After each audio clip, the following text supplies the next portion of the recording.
Imaginen esto. La campiña inglesa en 1943, ondulantes campos verdes salpicados de lo que parecía ser la formación de tanques más formidable que el mundo había visto jamás. A la distancia, hileras e hileras de tanques Sherman se extendían hasta el horizonte, sus cascos de acero brillando bajo el sol matutino, sus cañones apuntando hacia un enemigo invisible al otro lado del Canal de la Mancha. Los aviones de reconocimiento alemanes que sobrevolaban la zona fotografiarían estas formaciones masivas. Sus pilotos, radiando informes urgentes sobre blindados estadounidenses, concentrándose para la invasión. Pero si esos aviadores alemanes hubieran aterrizado y caminado entre esos tanques, habrían descubierto algo que los habría hecho cuestionar todo lo que creían saber sobre la guerra misma.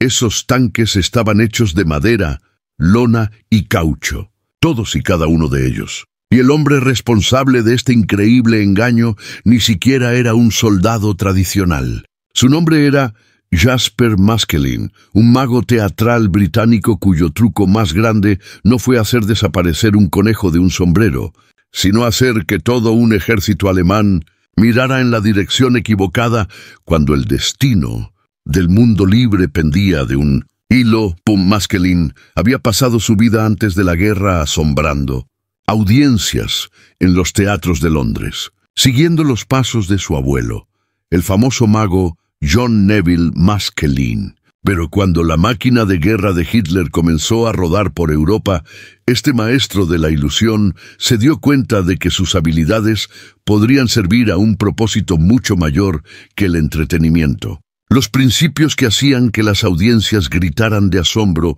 ante un elefante que desaparecía podrían, creía él, hacer que ejércitos enemigos enteros se desvanecieran en el aire a través del poder del engaño estratégico.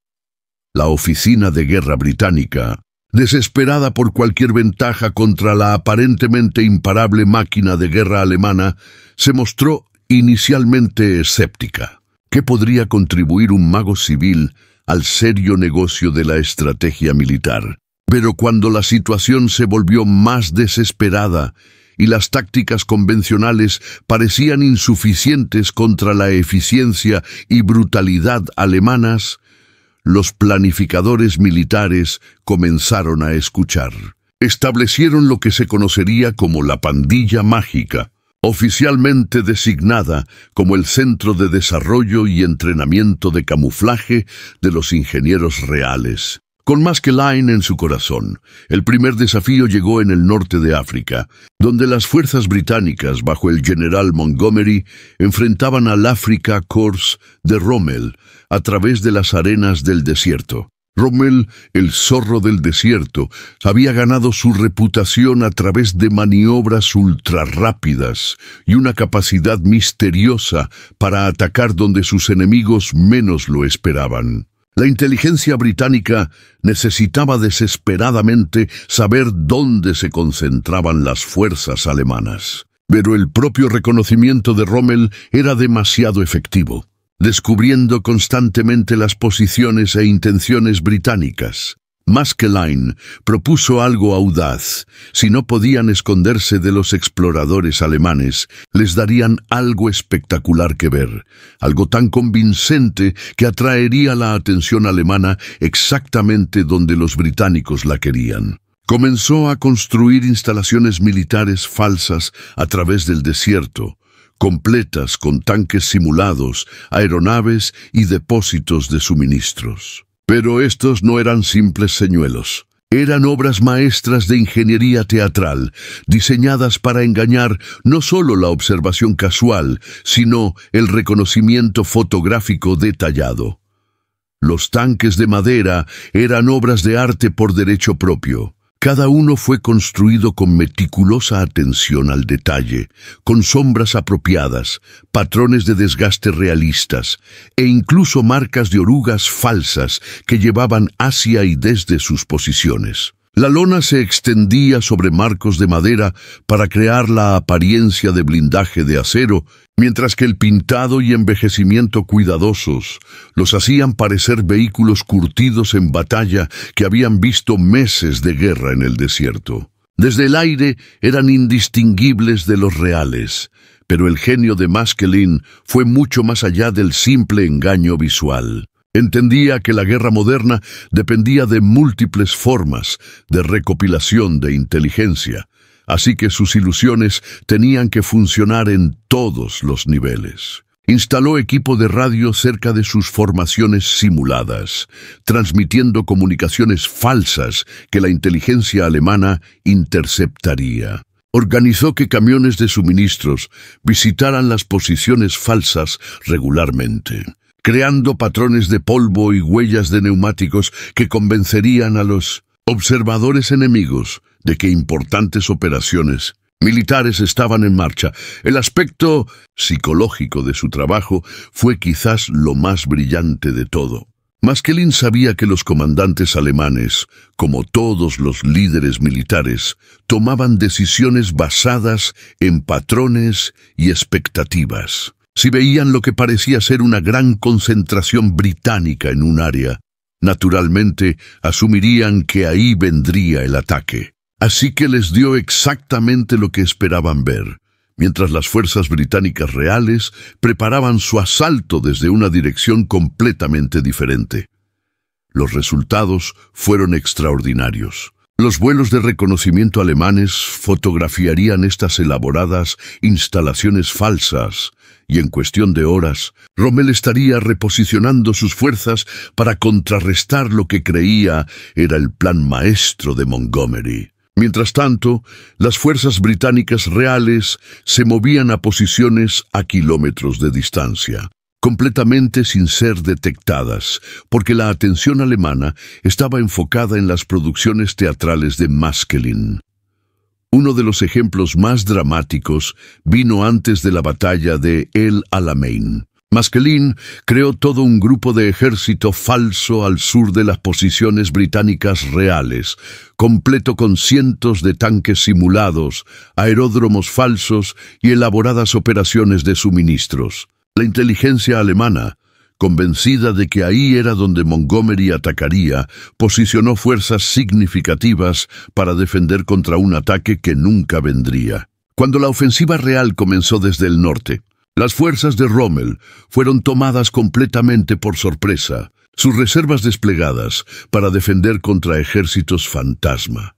El costo humano de la guerra hizo que el trabajo de Maskelyne fuera profundamente personal. Cada soldado alemán desviado por sus engaños era una vida potencialmente salvada del lado británico. Cada misdirección exitosa significaba que jóvenes de Londres, Manchester y Edimburgo podrían regresar a casa con sus familias en lugar de morir en la arena del desierto. Esta no era estrategia militar abstracta, era un intento directo de preservar la vida humana a través de la inteligencia en lugar del poder de fuego. La respuesta alemana a estos engaños evolucionó mientras la guerra progresaba. Inicialmente, su reconocimiento simplemente reportaba lo que veía, llevando a errores estratégicos que les costaron batallas. Pero cuando el patrón se volvió claro, los oficiales de inteligencia alemanes comenzaron a sospechar que algo inusual estaba pasando. Comenzaron a enviar exploradores terrestres para investigar instalaciones sospechosas, solo para descubrir que estos exploradores a menudo no regresaban de sus misiones. La desaparición de los equipos de reconocimiento alemanes no se debía a ninguna acción siniestra de las fuerzas británicas. En cambio, reflejaba la naturaleza integral de los engaños de Maskelyne. Cuando los exploradores se acercaban a lo que creían, eran instalaciones falsas. A menudo se encontraban perdidos en un laberinto de posiciones falsas, puntos de referencia engañosos y confusión cuidadosamente construida. Algunos vagaron en círculos por días antes de ser capturados por patrullas británicas. Otros, convencidos de que habían descubierto el engaño, reportarían de vuelta con información que era en sí misma parte de un patrón más grande de misdirección. Esta guerra psicológica se extendió más allá del campo de batalla inmediato. Los comandantes alemanes, frustrados por reportes de inteligencia conflictivos y la aparente falta de confiabilidad de su propio reconocimiento, comenzaron a dudar de sus procesos de toma de decisiones. La niebla de guerra, siempre presente en las operaciones militares, se volvió aún más espesa cuando el enemigo no podía confiar en lo que sus propios ojos les decían. Las técnicas de Maskelyne fueron refinadas y expandidas a lo largo de la guerra. Para 1944, cuando las fuerzas aliadas se preparaban para el día D, sus métodos habían sido incorporados en la Operación Fortitude, la masiva operación de engaño diseñada para convencer a los comandantes alemanes de que la invasión vendría en Pas-de-Calais en lugar de Normandía.